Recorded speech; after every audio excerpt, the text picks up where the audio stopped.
이 자리 나와 예배한 우리 모든 성도님들 한 분 한 분 가정과 사랑방이 생명의 나눔 교제가 풍성한 가정과 사랑방이 되기를 주님의 이름으로 축원합니다. 저희 사람은 모두가 죄인입니다. 저도 죄인이고 여러분도 죄인입니다. 그래서 우리가 자신의 잘못과 상대의 잘못을 볼 때에 상대의 잘못은 확대하고 남의 잘못은 확대하고 나의 잘못은 축소하는 경향이 있습니다.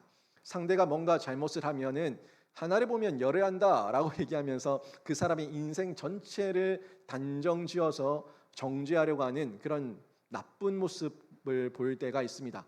그러면서 내가 잘못을 했을 때는 어떻게 얘기합니까? 남들이 나를 흉을 보면은 아이고 한 번 잘못한 거 가지고 뭘 그렇게 떠드노? 한 번 잘못한 거 가지고 뭘 그렇게 뭐라 카노? 라고 얘기하면서 이런 부분에서 자신의 잘못은 축소시키려고 하는 그런 경향성을 모두가 가지고 있습니다. 그래서 예수님께서도 우리의 이 죄인됨, 죄성됨을 잘 아시고 뭐라고 말씀하셨습니까? 상대의 티를 보기보다 내 눈에 들보를 봐라.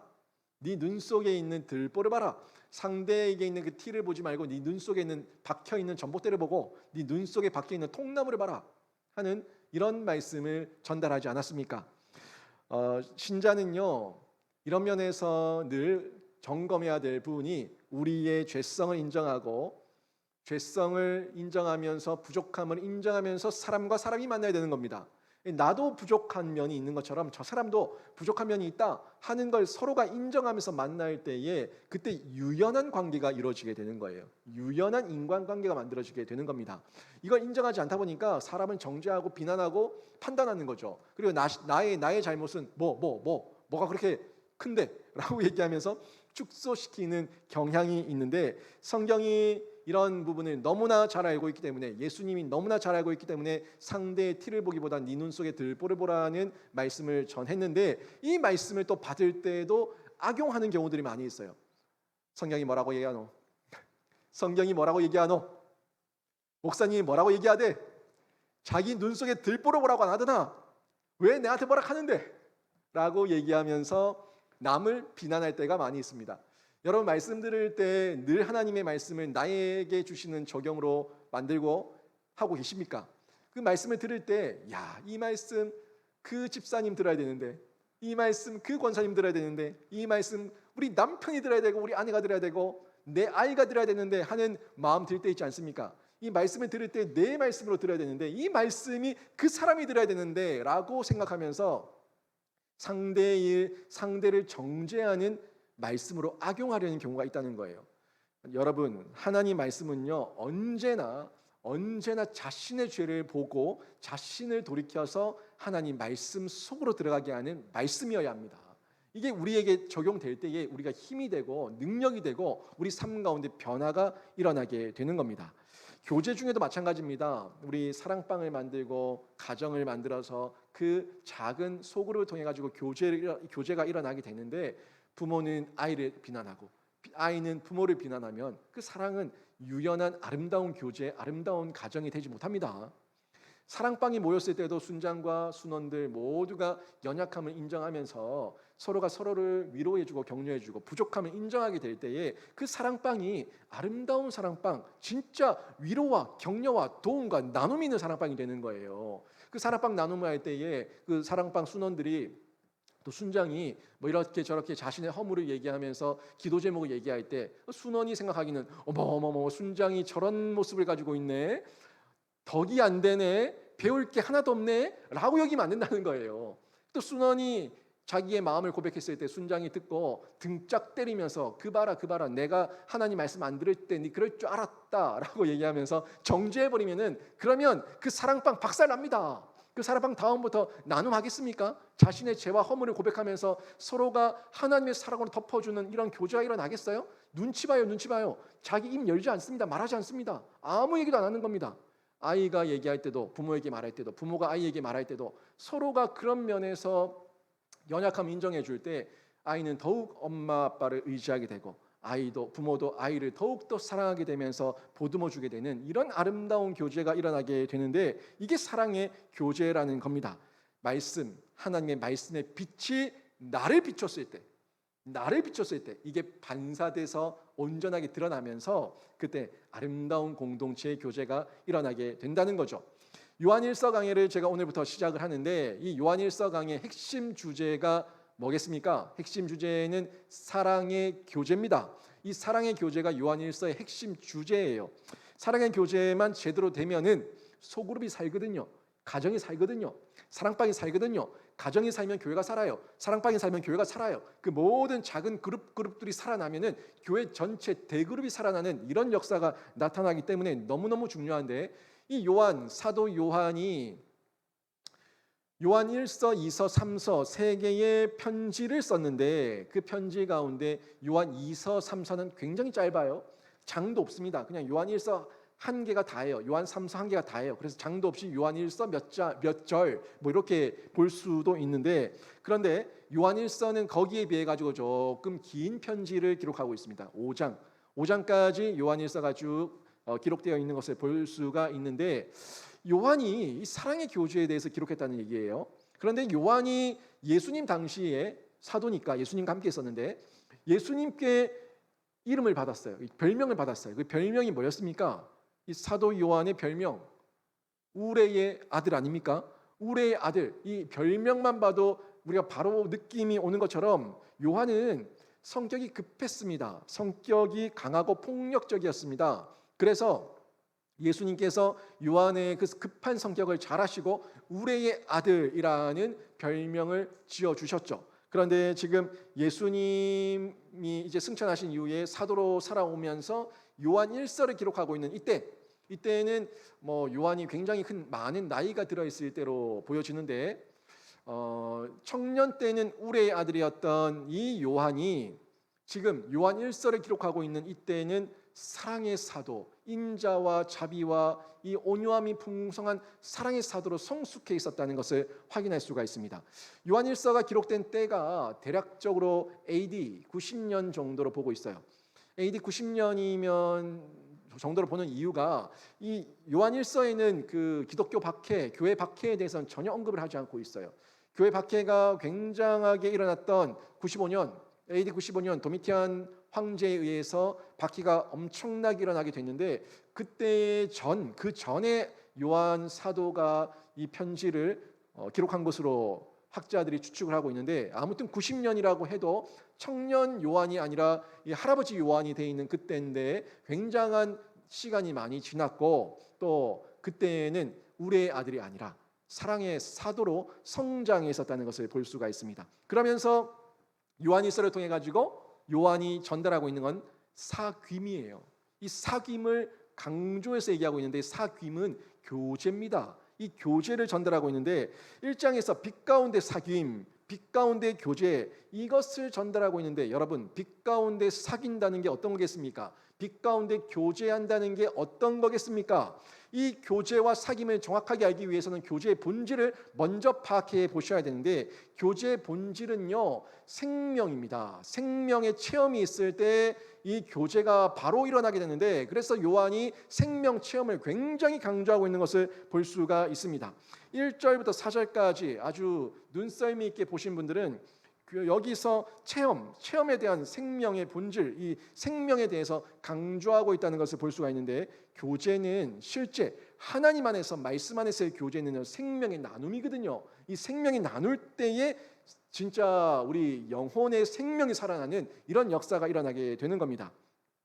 그래서 그 생명을 나눈다 할 때 이 생명은 누구의 생명이겠습니까? 이 생명, 교제, 생명 나눔인데 그 생명은 예수의 생명이에요.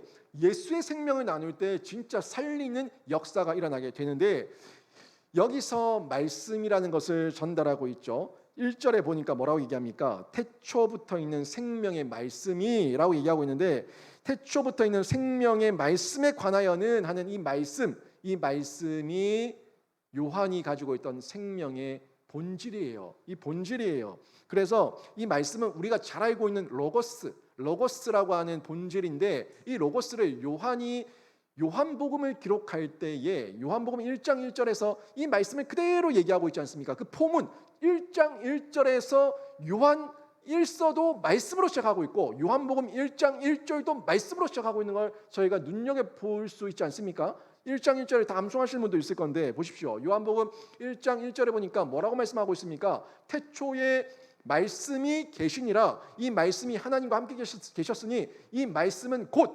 하나님이시니라 라고 말하고 있지 않습니까?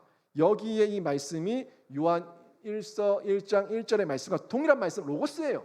그리고 요한복음 1장 4절에서 이 말씀에 대해서 어떻게 얘기하고 있습니까? 이 말씀에 대해서 그 안에 생명이 있었으니, 그러니까 그 말씀이 예수인데 그 예수 안에 생명이 있었으니 이 생명은 사람들의 빛이다 라고 얘기하고 있습니다. 결국에 지금 요한 1서의 말씀, 요한복음의 말씀, 이 말씀이 다 같은 말씀이에요.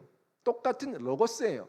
그리고 요한 1서의 생명이 요한복음의 생명과 같은 생명이에요. 똑같은 단어예요.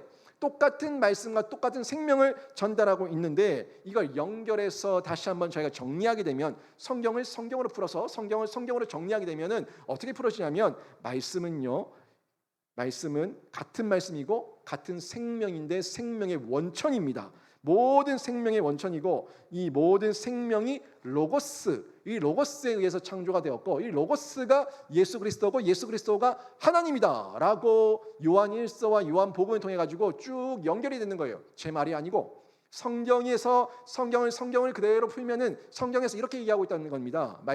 말씀은 모든 생명, 태초에 말씀이 계시니라. 이 말씀이 하나님과 함께 계셨으니, 그렇죠? 이 말씀, 생명의 원천에 대해 가지고 그대로 얘기하고 있고 이 로고스에 대해서 얘기하고 있고 이 예수 그리스도는 하나님이시다 하는 부분을 정확하게 전달하는 것을 저희가 볼 수 있지 않습니까? 그리고 1절에서 성자 하나님, 이 성자 하나님이 어떻게 오셨다고 전달하고 있습니까? 성자 하나님 오신 이유가 육신으로 오셨다는 것을 그대로 전달하고 있는데 요한 1서 1장 1절 요한 1서 1장 1절 말씀을 한번 보십시오. 보시면 우리가 들은 바요 눈으로 본 바요 자세히 보고 우리 손으로 만진 바라 라고 말씀하고 있지 않습니까? 우리가 들은 바라고 귀로 들은 바라고 눈으로 본 바라고 그리고 손으로 만진 바라고 얘기하고 있는데 체험적이죠. 눈으로 보는 거 체험입니다. 귀로 듣는 거 체험입니다. 손으로 만지는 거 체험입니다. 체험적인 걸 얘기하면서 결국 전달하고 있는 거는 성육신하셨다. 예수 그리스도는 그냥 우리가 관념을 알고 있는 것이 아니라 예수 그리스도는 실제로 이 땅에 오셔가지고 성육신하셨다 하는 부분을 정확하게 전달하고 있는 것을 저희가 확인할 수가 있습니다. 여러분, 세상 사람들이 우리에게 뭐라고 얘기합니까? 예수를 보여줘로, 예수를 보여줘. 예수가 어딨냐? 하나님이 어딨냐? 보여주면 믿을게 라고 얘기하고 있는데 여러분, 이렇게 보여달라고 얘기하면서 우리를 얼마나 많이 조롱하고 있습니까? 그런데 잘 보세요. 예수님 당시에도 그 사람들이 예수님을 뭐라고 얘기했어요? 눈으로 예수를 보고 있어요. 실제 하나님을 보고 있어요. 실제 하나님을 보고 있는데도 이적을 보여라, 기적을 보여라. 네가 하나님의 아들이면 보여라 라고 얘기하고 있다는 겁니다. 이런 모습을 보면서 저희가 확인할 수 있는 부분인데 예수님 때도 그 사람들은 계속해서 하나님을 향해서 예수를 향해서 소리치고 조롱하고 있었다는 겁니다.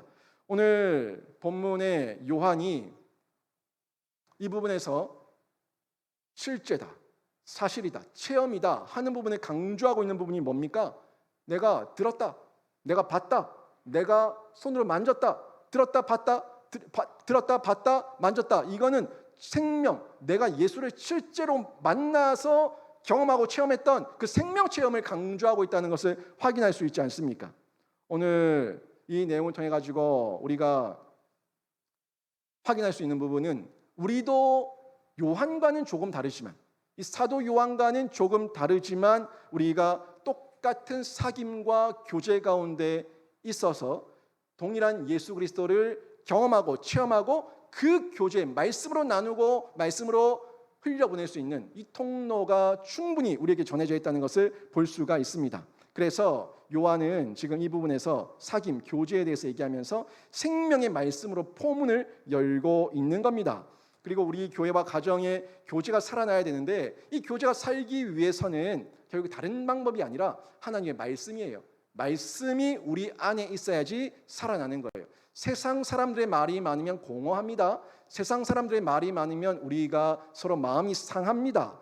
왜 그렇습니까? 생명력이 없기 때문에 그런 거예요. 사람은 말을 하는데 그 말은 허물고 무너뜨리고 공격하는 말을 많이 합니다. 잠언 말씀을 우리가 함께 요즘 매일 묵상을 통해서 묵상하고 있지만 그 말씀에서 늘 얘기하고 있는 게 뭐예요?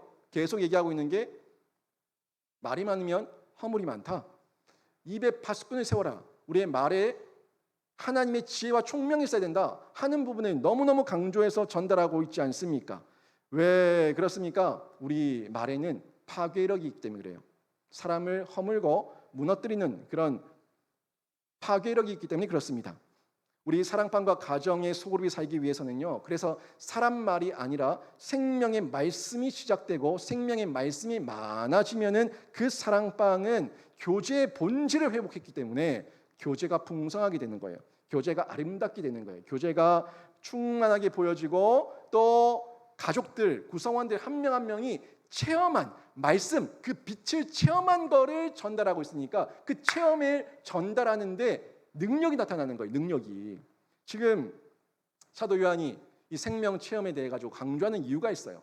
많이 강조하는 이유가 있습니다. 그 시대 초대교회에 은근히 들어온 영지주의자들, 이단들이 이 부분을 가지고 있었기 때문에 그 영지주의를 배척하기 위해 가지고 사도 요한이 정확한 교제의 본질과 우리의 생명력의 근간이 뭐냐 하는 것을 전달하고 있는 겁니다. 당시 영지주의는 우리가 뭐 많이 들어보셨겠지만 나스티시즘이라고 하는데 이 나스티시즘은 지혜주의자예요. 지혜주의자. 영적인 지혜주의를 가지고 그것을 주장하는 사람들, 이 사람들이 영지주의자들인데 영적인 지혜를 깨달았다고 말하고 있는 겁니다. 우리만 영적인 지혜를 깨달았다라고 얘기하고 주장하는데 이 영적인 지혜가 이 근간, 그 내용이 어디서 왔냐면 어디서 지금 파생돼서 왔냐면은 헬라 철학에서 왔어요. 이 헬라 철학에서 온 것인데 영적인 것은 선하고 육적인 것은 악하다. 영적인 것은 선하고 육적인 것은 악하다 하는 이런 주장을 하고 있는 겁니다. 관념, 이데아 많이 들어보셨을 건데 철학적 용어죠. 관념, 이데아 이런 것들은 영적인 거 보이지 않는 거니까 선하지만 이 물질, 돈, 육체 이 모든 것은 악하다라고 하는 이런 주장이 헬라 철학에서 온 주장인데 이 철학을 가지고 거기에 기독교의 용어를 덮어 씌워 가지고 포장해 버린 거 이게 영지주의예요. 기독교의 용어를 가지고 포장해 버린 거. 이게 영지주의적인 이 발상들인데 이런 사상은 우리를 교묘하게 속일 수가 있습니다.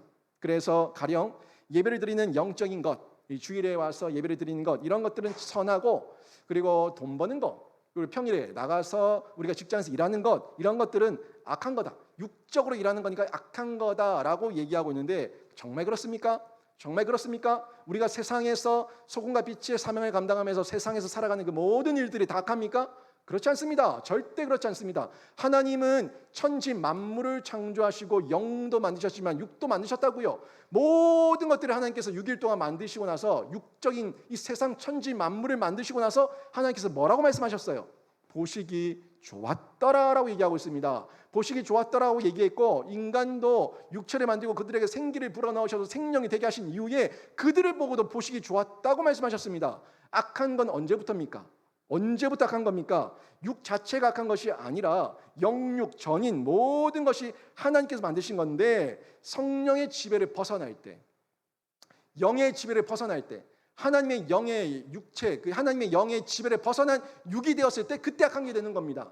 하나님께서 이 모든 육을 만드시고 인간으로 하여금 생기를 불어넣으셔서 생명이 되게 하시고 하나님과 교제하게 하신 이후에 생육하고 번성하고 다스려라. 이 모든 것을 다스려라 라고 얘기했어요. 그러면 하나님 안에서 하나님의 은혜로 하나님의 영으로 다스리면 그 모든 게 선한 겁니다. 다 선한 거예요. 돈 버는 거, 일하는 거, 직장에서 일터에서 일하는 거 다 선한 거예요. 악한 게 아니에요. 그 모든 것들을 나를 위해서 쓰고자 할 때 내가 하나님을 떠나서 내 마음대로 판단할 때 그때부터 악한 것이 되는 것인데 여러분 교회든 세상이든 하나님께서 주신 영적 민감함과 분별력을 가지고 영으로서 육을 다스리면은 모든 것이 하나님 안에서 선한 줄로 믿습니다. 이 선한 거예요. 선한 거예요. 아름다운 거예요. 이걸 악하게 이용하는 인간이 잘못되었다는 거죠. 그래서 우리가 분별력을 가져야 되는데 이 영지주의는 하나님이 인간의 몸을 입고 세상에 나타나신 것, 이것을 부인합니다. 왜요? 아니, 영이신 하나님, 선하신 하나님이 어떻게 더럽고 악한 인간의 몸을 입고 이 땅에 올 수가 있냐? 절대 그럴 수 없다. 왜? 육은 더러우니까, 육은 악하니까. 그러면서 뭘 주장합니까? 가짜다, 가짜다, 가짜다. 예수님께서 이 땅에 성육신 하셨다는 얘기는 다 가짜다. 그래서 가현설, 가짜, 이 가짜로 나타난 가현설을 주장하는 겁니다. 이단 사상이죠. 그래서 육적인 예수가 영적 예수 그리스도가 아니라고 주장을 펼치고 있는데, 이 부분에 대해 가지고 요한 사도가 굉장한 일침을 가하면서 강력한 경고의 메시지를 던지고 있습니다. 요한일서 2장 22절에서 23절 말씀을 한번 보시죠. 요한일서 2장 22절에서 23절 말씀을 보시면은 거짓말하는 자가 누구냐? 예수께서 그리스도이심을 부인하는 자가 아니냐? 아버지와 아들을 부인하는 그가 적 그리스도니 아들을 부인하는 자에게는 또한 아버지가 없으되 아들을 시인하는 자에게는 아버지도 없느니라. 아멘. 이렇게 정확하게 말씀하면서 그 아버지와 아들을 부인하는 그들, 하나님께서 육으로 이 땅에 성육신하신 것을 부인하는 그들이 적그리스도다라고 전달하고 있는 겁니다. 또 요한일서 4장 2절 3절 말씀 보시겠습니까? 요한일서 4장 2절 3절 보시니까 이런 말씀이 나오죠. 영지주의를 향해 가지고 날카롭게 지적하시는 건데, 이로써 너희가 하나님의 영을 알지니 곧 예수 그리스도께서 육체로 오신 것을 시인하는 영마다 하나님께 속한 것이요 예수를 시인하지 아니하는 영마다 하나님께 속한 것이 아니니 이것이 곧 적 그리스도의 영이니라. 오리라 한 말을 너희가 들었거니와 지금 벌써 세상에 있느니라. 아멘. 이렇게 전달하고 있는데, 이미 그 적 그리스도, 이 이단 사상을 가진 인간들이 지금 이미 너희들에게 와서 너희들을 교묘하게 미혹하고 있다, 이미 있다라고 지금 전달하고 있지 않습니까?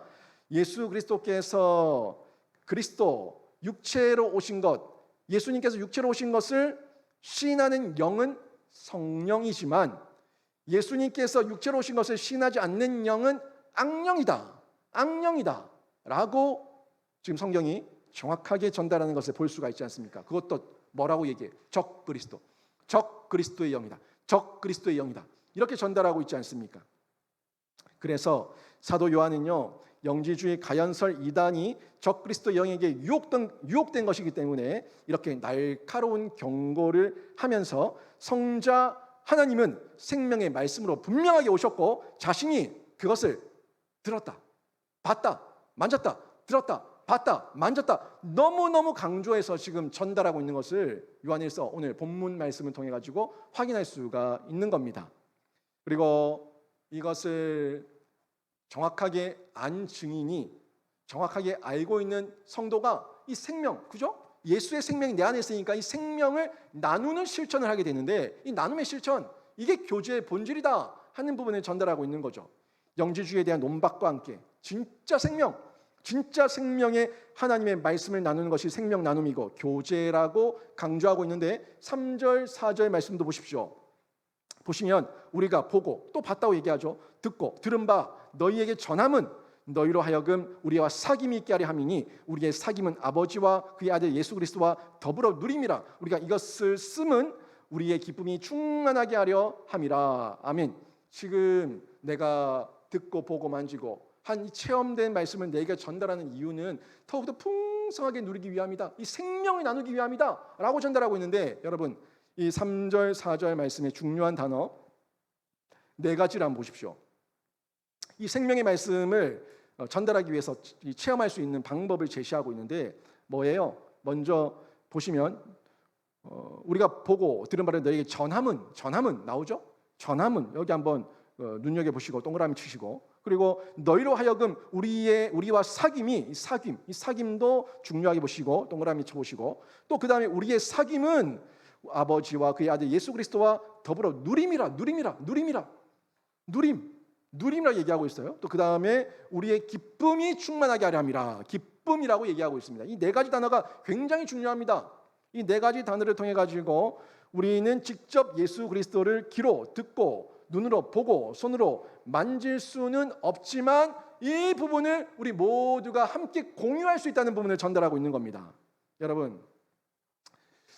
여러분은 예수 그리스도를 귀로 들었습니까? 예수 그리스도를 눈으로 봤습니까? 예수 그리스도를 손으로 만졌습니까? 우리는 실제적으로 이 땅에서 육체적으로 그렇게 못했어요. 사도는, 요한은 예수님과 함께 동고동락했기 때문에, 먹고 자고 입고 했기 때문에 예수님의 소리를 직접 들었어요. 육성을 직접 들었어요. 직접.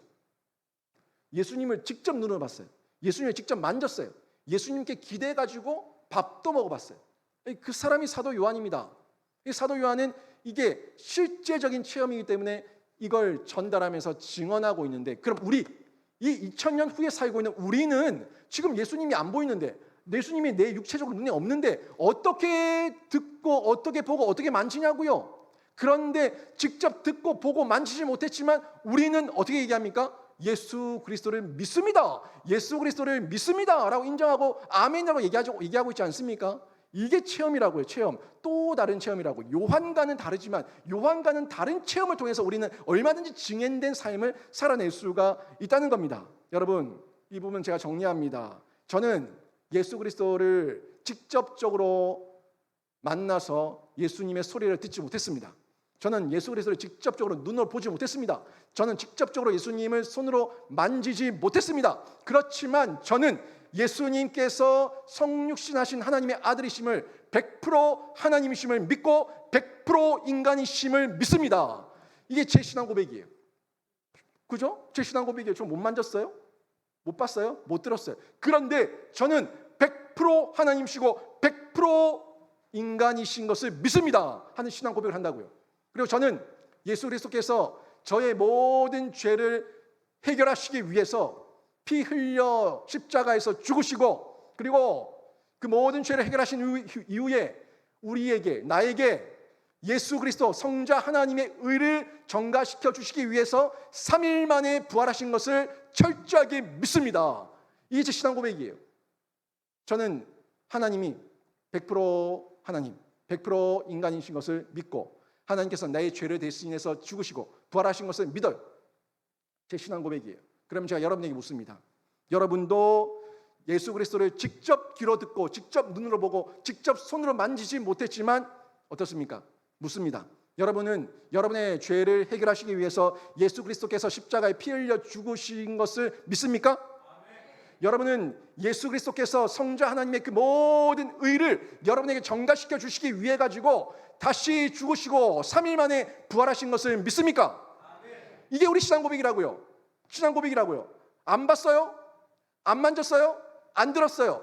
육체적으로 보지 않았지만 우리는 뭘 통해서 알고 있어요? 성령의 영적인 체험을 통해 가지고 알고 있는 겁니다. 성령의 영적인 체험을 통해 가지고 직접 사도가 듣고 보고 만졌던 것만큼의 그런 확고한 확신과 신령과 믿음을 가지고 신앙 고백으로 아멘이라고 얘기할 수가 있는 겁니다. 이게 체험이에요. 체험.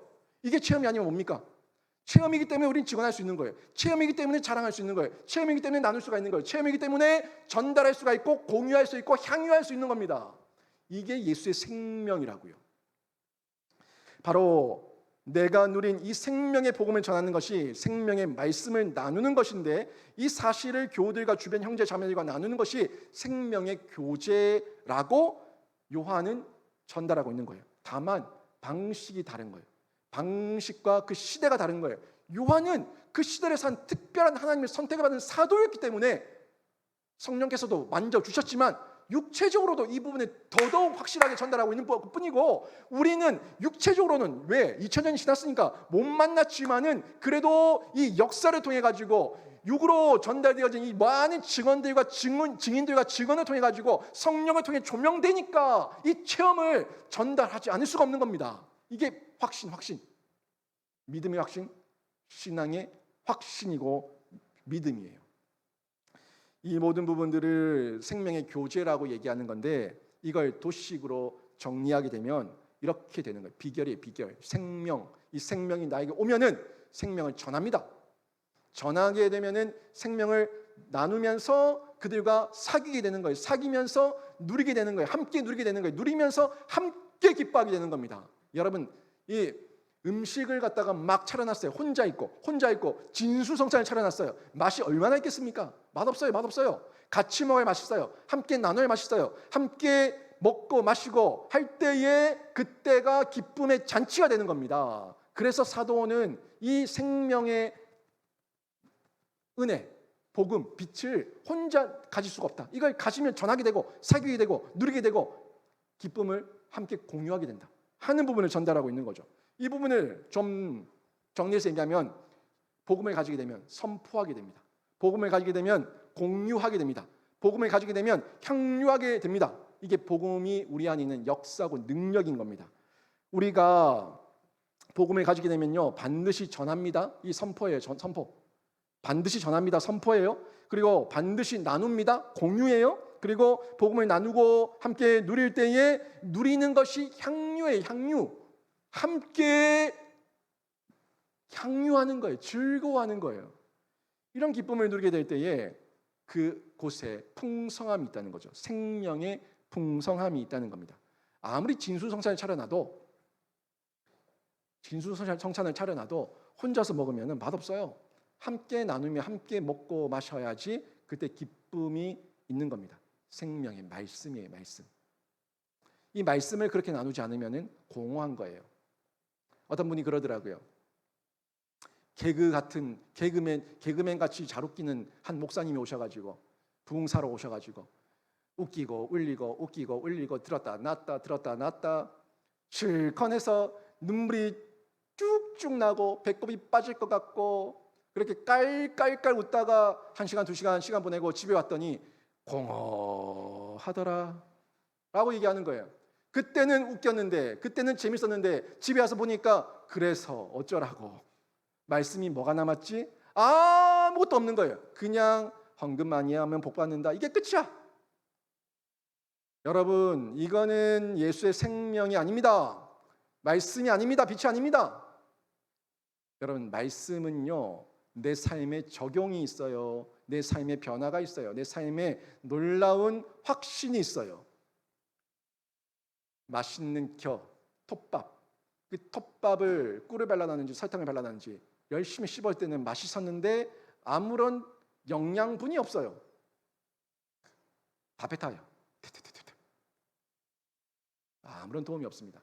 진짜 사랑방에서 여러분 사람 얘기하지 말고 부동산 얘기하지 말고 주식 얘기하지 말고 뭐 돈 많이 버는 그런 정보 공유하지 말고 하나님 말씀을 나눌 때 그 사랑방에 풍성함이 있고 기쁨이 있고 향유가 있는 줄로 믿습니다.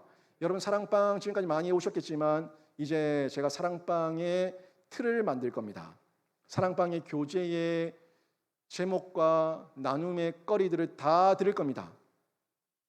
예전에 주보에 나왔던 그런 형식적인 나눔 말고 오늘 들었던 말씀을 가지고 함께 나눌 수 있는 아주 풍성한 나눔의 거리들을 나눌 겁니다. 그 말씀을 나누셔야 돼요. 말씀을 나누고 빛을 나눌 때에 은혜가 있고 변화가 있고 회복이 있는 거예요. 이런 교제를 할 때에 이 교제함의 증명이 실제 교제함의 증명이 뭘 통해서 드러납니까? 의의 빛, 의로운 빛, 이 빛 가운데 교제로 온전하게 드러나는 걸 볼 수가 있습니다. 삶의 빛이 드러나게 되는 거예요. 5절에서 7절 말씀 보십시오. 우리가 그에게서 듣고 너에게 전하는 소식은 이것이니 곧 하나님은 빛이시라. 그에게는 어둠이 조금도 없으시다는 것이니라. 만일 우리가 하나님과 사귐이 있다고 하고 어둠에 행하면 거짓말을 하고 진리를 행하지 아니함이거니와 그가 빛 가운데 계신 것 같이 우리도 빛 가운데 행하면 우리가 서로 사귐이 있고 그 아들 예수의 피가 우리를 모든 죄에서 깨끗하게 하실 것이요. 아멘. 지금 여기서 얘기하고 있는 빛은요 하나님이에요. 하나님의 본질, 그 본질이 빛이라고 얘기하고 있는 겁니다. 그러면 하나님의 빛이라는 게 뭔 뜻입니까? 하나님의 속성이죠. 하나님의 그 누구도 따라할 수 없는 본질적 비공유적 속성, 이 속성인데 하나님은 밝은 분이에요. 하나님이 있는 곳에는 어둠이 있을 수가 없어요. 하나님이 빛이 비춰지면 그 모든 곳에는 어둠이 물러가는 줄로 믿습니다. 이 하나님의 빛, 이 빛이 있다는 겁니다. 그리고 순수하고 영광스러운 빛으로 드러난다는 것을 전달하고 있는데 본유적 빛이죠. 본질적 빛, 본유적 빛인데 하나님의 그런 모습이 성경 말씀을 통해서 우리에게 계시되었다는 거예요. 이 빛 대신 예수 그리스도가 하나님이 말씀을 통해서 우리에게 계시되었으니까 결국 성경 말씀이 빛이라는 거예요. 태초에 말씀이 계시니라. 이 말씀이 하나님과 함께 계시니 이 말씀은 곧 하나님이시니라. 그 말씀이 빛이고 말씀이 하나님이라는 거예요. 생명의 말씀이 빛이에요. 이 빛을 받으면 반사체가 되는 겁니다. 여러분, 밤하늘에 달을 보면 달이 빛나고 있는데 그 달이 발광합니까? 반사합니까? 달이 발광합니까? 반사합니까? 반사하고 있죠. 어떤 반사예요? 무슨 빛의 반사입니까? 태양 빛의 반사예요. 그런데 빛나는 것처럼 보여진다고요. 우리는 발광할 수 없습니다. 빛의 근원과 원천이 아니기 때문에 우리는 절대 발광할 수 없습니다.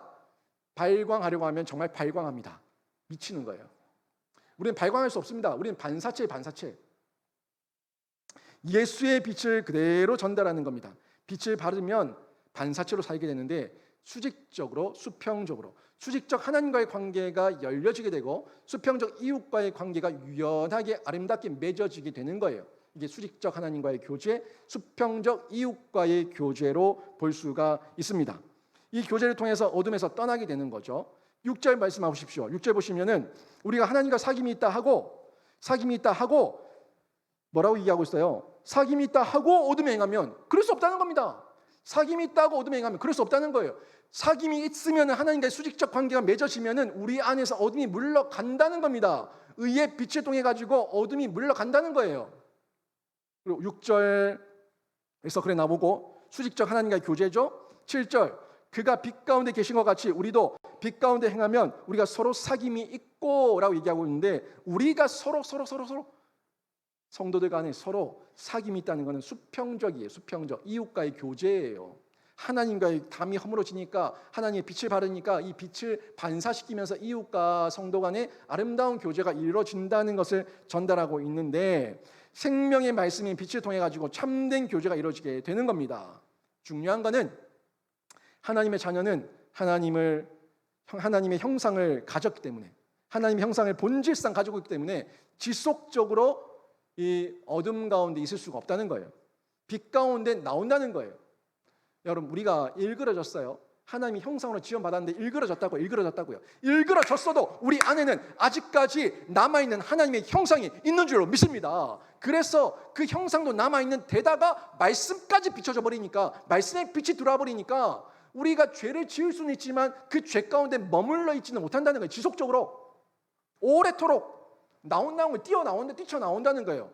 빛 가운데로. 탕자가 어둠 가운데 머물렀지만 돼지 쥐염 예미를 먹으며 울며 후회했지만 곧장 돌아오지 않습니까? 이게 빛 가운데로 돌아온다는 거예요. 여러분 돼지는요 진흙 속에서 오물통 속에서 뒹굴어도 전혀 불편함을 느끼지 않습니다. 진흙탕 속에서 오물통 속에서 뒹굴어도 돼지는 전혀 불편함을 느끼지 않습니다. 그런데 양은 하나님의 자녀는 그 오물통 진흙탕 속에서 뒹굴면 불편해요. 있기 싫어요. 뛰쳐나온다고요. 다시 돌아오게 된다고요. 하나님의 자녀들은 어둠 속에 있으면 불편해요. 어둠 속에 있기를 싫어해요. 지금 잠깐은 속았을지 모르겠지만 잠깐은 넘어졌을지 모르겠지만 거기에 오래 있기를 거부하고 뛰쳐나온다는 얘기입니다. 이게 빛의 자녀고 하나님의 백성된 자들의 모습인데 우리가 하나님의 형상을 지금 완벽하진 않지만 닮았기 때문에 이 모습을 유지하고자 한다는 거예요. 그리고 죄와 어둠을 추방하게 되죠. 죄와 어둠을 다 추방하는 거예요. 다 추방. 8절 10절 말씀 보십시오. 8절 10절 말씀 보시면 만일 우리가 죄가 없다고 말하면 스스로 속이고 또 진리가 우리 속에 있지 아니할 것이요 만일 우리가 우리 죄를 자백하면 그는 미쁘시고 의로우사 우리 죄를 사하며 우리를 모든 불의에서 깨끗하게 하실 것이요 만일 우리가 범죄하지 아니하였다 하면 하나님을 거짓말하는 이로 만드는 것이니 또한 그의 말씀이 우리 속에 있지 아니하니라. 아멘. 지금 이렇게 전달하고 있는데 우리는 예수 그리스도를 믿음으로 모든 죄 용서함을 받고 하나님의 자녀가 되었지만 그런데 죄를 범할 때가 있어요. 그럼 이건 뭐예요? 하나님의 자녀로서 짓는 죄예요. 하나님의 자녀로 사는 중에 짓는 죄예요. 잘 이해하셔야 됩니다. 죄 용서함 받았어요. 하나님의 자녀가 되었어요. 그래서 의인이 되었어요. 칭의를 받았어요. 그렇다고 해도 죄를 안 짓는 게 아니라고요. 죄를 지을 수 있다고요. 하나님의 자녀로서 죄를 지을 수 있다고요. 죄를 짓는 그 순간만큼은 어둠 속에 빠진 게 맞습니다. 현실적으로 이걸 부인하면 안 돼요. 그래서 그 얘기하고 있는 거예요. 우리가 죄가 없다고 말하면 스스로 속이는 거라고. 스스로 속이는 거라고 얘기하고 있는 거 아닙니까? 죄가 없다고 말하면 스스로 속이는 거기 때문에 우리는 죄인이라는 걸 인정해야 된다는 거예요.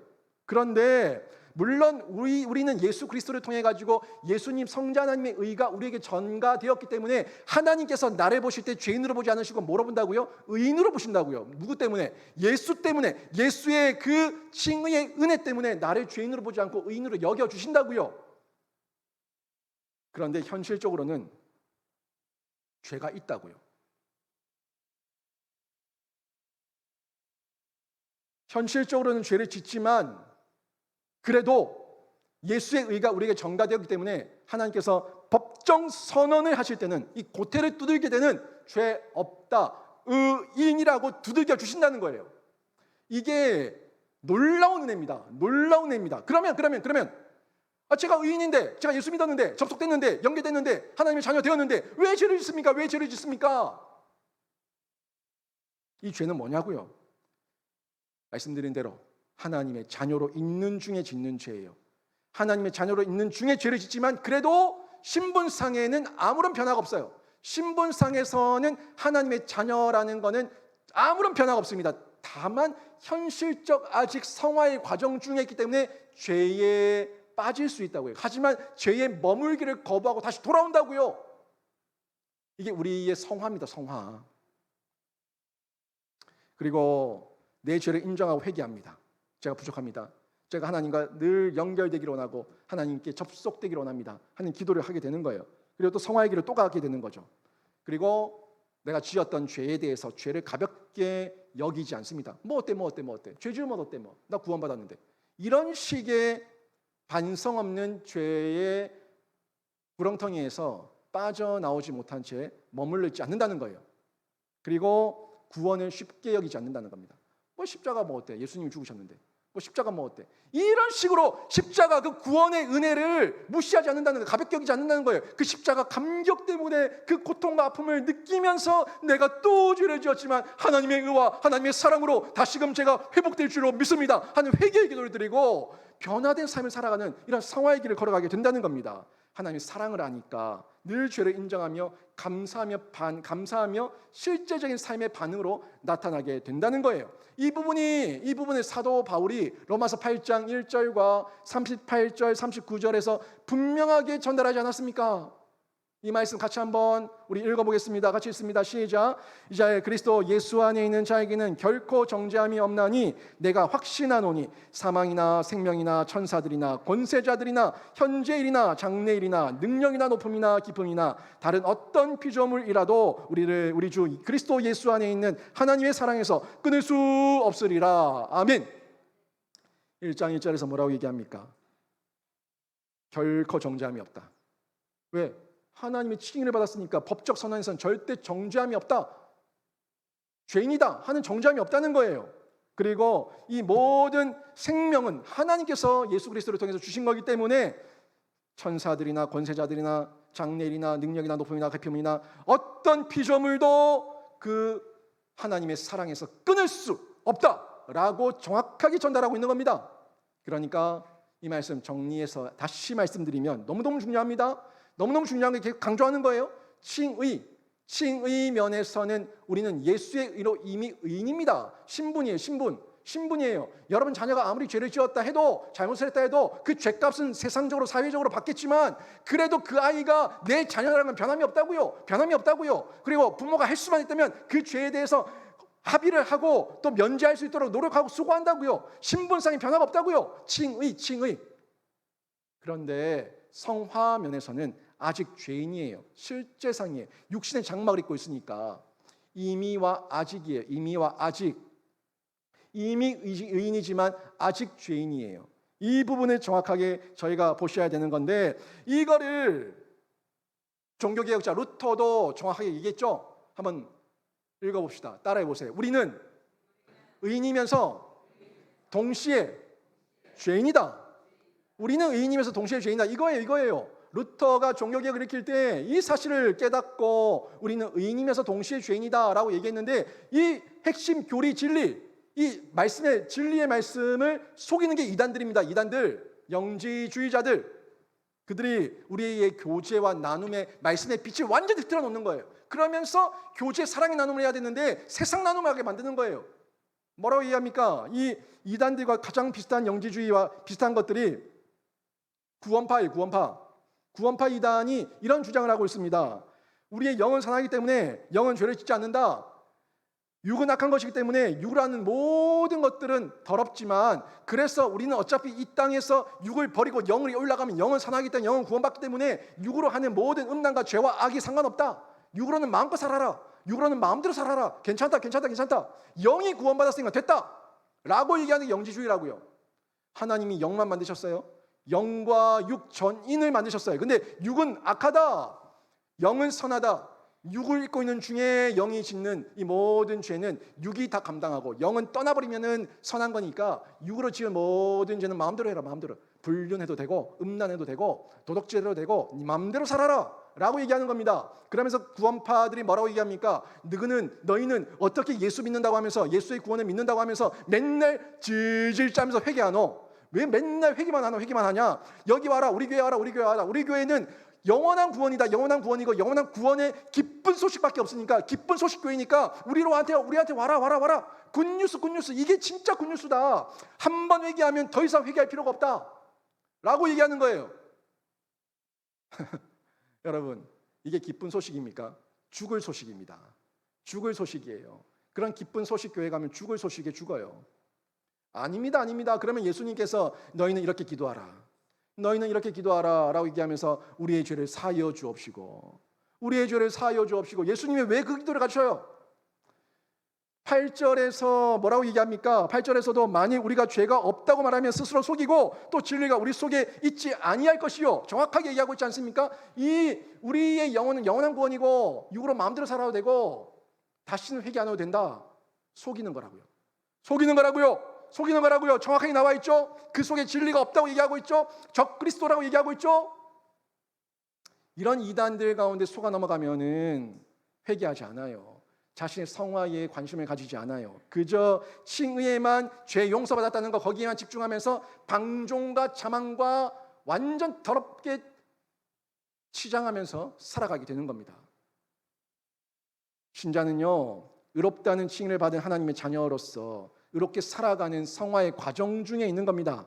그래서 칭의의 관점에서는 의인이지만 성화의 관점에서는 아직 현실적 죄가 있는 죄인인 겁니다. 이걸 저희가 정확하게 알고 가야 되죠. 그러면 이 죄가 있을 때, 아직 죄가 있는데, 현실적, 실제적 죄가 있는데 이 죄 어떻게 해야 됩니까? 라고 얘기하는데 9절에 나오죠. 9절에 만일 우리가 우리 죄를 자백하면 그는 미쁘시고 의로우사 우리 죄를 사하시며 우리를 모든 불의에서 깨끗하게 하실 것이요. 아멘. 이 선언을 해주고 있지 않습니까? 말씀이. 우리가 죄를 자백하면 이 죄를 자백하는 거, 이게 회개입니다. 회개할 때 저희가 늘 세 가지를 점검하면서 회개를 해야 되는데, 그 세 가지 요소가 지성적 회개예요, 감성적 회개예요, 의지적 회개예요. 이 세 가지를 늘 다 해야 됩니다. 지성적 회개, 이게 죄구나, 머리로 알았어요. 하나님, 이게 죄라는 거 알았습니다. 저를 용서해 주시옵소서. 그 다음에 감성적으로 느꼈어요. 예수 그리스도께서 내 죄 때문에 십자가에 죽으신 그 감격과 느낌을 느끼니까, 하나님, 제가 지은 죄 때문에 제 심령이 너무 아픕니다. 저에게 위로하시고 격려하시고 회복시켜 주셔서 저를 용서하여 주시옵소서. 이 감성적 회개입니다. 그리고 의지적 회개 뭐예요? 의지적 회개. 하나님, 제가 이 죄를 알고 가슴으로 느끼고 이걸 돌이키기를 원하오니 제가 사과하게 하시고 찾아가게 하시고 용서를 구하게 하시고, 그리고 다시는 이 죄 가운데 들어가지 않도록, 반복된 죄에 빠지지 않도록 저를 도와주시옵소서 하는 겁니다. 이게 의지적 회개예요. 보편적으로 성도들이 지성적 감성은 내 속에서만 머물러 있으니까 여기까지 잘합니다. 잘하는데 의지의 회개가 안 되는 거예요. 찾아가서 손잡아주지 못하는 거예요. 용서를 구하지 못하는 거예요. 뭐 때문에? 자존심 때문에 못하는 거예요. 이 부분을 해야 되는 거예요. 의지의 회개를 해야 되는 겁니다. 회개가 없는 교제는요, 껍데기 교제입니다. 껍데기만 사랑방으로 모이지 마시고 그 사랑방 안에서 다 용서하시고 다 용서를 구하시고 완전한 회복과 은혜를 누리시기를 바랍니다. 한 명이 찾아가서 내가 미안하다, 내가 용서를 구한다 라고 했을 때 이제 알았나, 네 잘못했다 라고 얘기하면 그 사람이 덜 된 사람이고, 그 사람이 손잡을 때 다 쌍방이니까 다 쌍방. 내가 한 명이 찾아가 손잡아줄 때 미안하다 얘기할 때 그래 나도 미안하다, 이거예요. 이렇게 사랑의 교제가 돼야지 아름다운 공동체로 만들어지는 겁니다. 이게 온전한 회개 가운데 나오는 거고 죄와 어둠을 다 물리치게 되는 건데, 이런 교제 가운데 있을 때 우리가 소그룹의 화단을 아름답게 가꿀 수가 있는 거예요. 하나님의 자녀로서 우리의 삶은요, 화단에서 꽃을 가꾸는 것과 똑같습니다. 잡초는 뽑고 꽃은 가꾸는 거예요. 화단에서 잡초를 뽑지 않으면요, 어느새 꽃밭이 아니라 잡초밭이 됩니다. 그래서 우리는 늘 우리 화단에서 죄의 잡초를 뽑고 의의 화초를 가꿔야 되는데, 이 네 가지를 늘 점검해야 됩니다. 네 가지 화면 띄워주시고요. 교리 테스트, 영적 테스트, 윤리 테스트, 사회 테스트입니다. 이 네 가지를 다 점검해야 되는데, 예수 그리스도가 인간으로 오신 하나님의 아들 구원자이심을 믿는가? 이 교리적이죠. 진리에 대한 부분은 테스트해야 되고 확인해야 되고, 그리고 성령께서 너는 하나님의 자녀야 라고 심어주신 그 믿음, 구원의 확신이 있는가? 이것도 진리에 대한 확신인데 이 부분 확인하셔야 되고, 윤리 테스트 완벽하진 않지만 죄의 잡초를 뽑아내고 의의 화초를 가꾸고 있는가 하는 순종의 화초를 가꾸고 있는가를 점검해야 됩니다. 그다음 사회 테스트죠. 이 관계. 예수 그리스도 안에서 형제 자매들과 예수의 사랑을 나누고 있는가 하는 부분을, 사랑의 화초를 가꾸고 있는가 하는 부분을 보면서 우리가 확인해야 되는데, 진리의 화초는요 가꾸시고, 진리의 화초는 가꾸시고 비진리의 잡초는 뽑으십시오. 그리고 순종의 화초는 가꾸시고 불순종의 잡초는 뽑으십시오. 사랑의 화초는 가꾸시고 마음의 잡초는 뽑아내시는 거예요. 1번, 2번 진리에 대한 화초, 3번 순종에 대한 화초, 4번 사랑에 대한 화초. 이 모든 것들을 저희가 이 화단, 소그룹, 가정을 가꾸시면서 생명과 빛으로 한 걸음 한 걸음 나아가고 더 성장하고 성숙하게 되는 겁니다. 여러분, 교제의 핵심은 생명 나눔입니다. 교제의 핵심 생명 나눔이에요. 말씀이에요. 빛이에요. 이걸 나누게 될 때에, 우리가 거기 흠뻑 젖어들게 될 때에 저 숲이 우거져 있는 산 속에서 산림욕을 하듯이 광명욕을 하는 거예요. 생명욕을 하는 거예요. 교제 가운데서. 왜? 우리 성도들과 교제하니까 그 풍성한 나눔과 은혜와 빛의 반사를 통해 가지고 생명욕, 광명욕을 하는 거예요. 이게 없으면은 세상욕을 하는 거예요. 세상욕하지 마시고, 사람들 모여서 이렇다 저렇다 사람들 얘기하지 마시고, 여러분은 하나님의 말씀의 빛을 반사하고 나누면서 생명욕, 광명욕에 온전히 흠뻑 젖어 드셔서 여러분의 가정과 사랑방이 더욱더 풍성해지기를 주님의 이름으로 축원합니다. 오늘 말씀 정리하면, 교제의 본질인 생명을 소유하시고 생명의 소유를 교제로 증명하시고 소그룹 화단을 가꾸는 이 노력을 통해 가지고 생명의 나눔과 교제가 풍성한 가정과 사랑방이 되셔서 생명력, 광명력으로 더욱더 충만한 만족과 기쁨을 누리시는 귀한 가정과 새롭게 출발하는 사랑방 다 되시기를 주님의 이름으로 축원합니다. 아멘.